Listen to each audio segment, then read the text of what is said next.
इवेंटफील्ड reference नैब की बड़ी कामयाबी। नवाज शरीफ से 8 मिलियन पाउंड जुर्माने की रकम की वसूली के लिए कार्रवाई का आगाज। अदालती फैसले पर अमल दरामद के लिए डिप्टी कमिश्नर्स को मरासला। अल अजीजिया रेफरेंस में साबिक वजीर आजम की सजा बढ़ाने की अपील।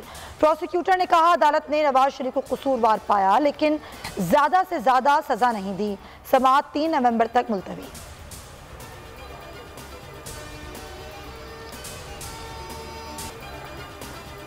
नून लीग में कोई इख्तलाफ नहीं, सियासी जमातों में छोटी छोटी बातें होती रहती हैं। मरियम नवाज ही पार्टी का मुस्तकबिल हैं। उन्होंने पार्टी के बयानिए को आगे बढ़ाया।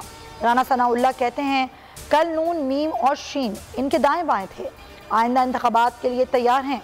इलेक्शन कमीशन को गालियां देने वाले बुज़रा के खिलाफ एक्शन होना चाहिए। हुकूमत शिकवा करती है बाइडन फ़ोन नहीं करता, मोदी फ़ोन नहीं उठाता। वज़ीर आज़म इमरान खान की अमन के लिए कोशिशें मुस्बत और काबिल तहसीन हैं। कोशिशों को मुदाखलत ना समझा जाए।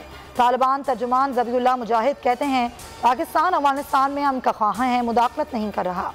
पाकिस्तान, क़तर, चीन अमन के लिए किरदार अदा कर रहे हैं। मखलूत हुकूमत की जाने बढ़ रहे हैं। दाइश अफगानिस्तान में तंजीम की शक्ल में मौजूद नहीं।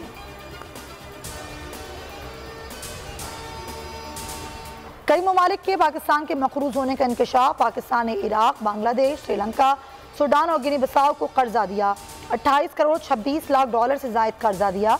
सूद वसूल नहीं किया। कर्जों की अदम वसूली से कौमी खजाने को नुकसान हुआ। ऑडिटर जनरल की रिपोर्ट में इंकशाफ। स्टॉक मार्केट में शदीद मंदी। 100 इंडेक्स में 733 पॉइंट्स की कमी।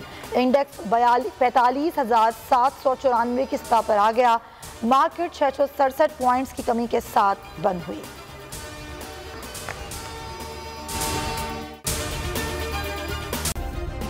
सब्सक्राइब करें और बेल दबाएं ताकि कोई खबर रह न जाए।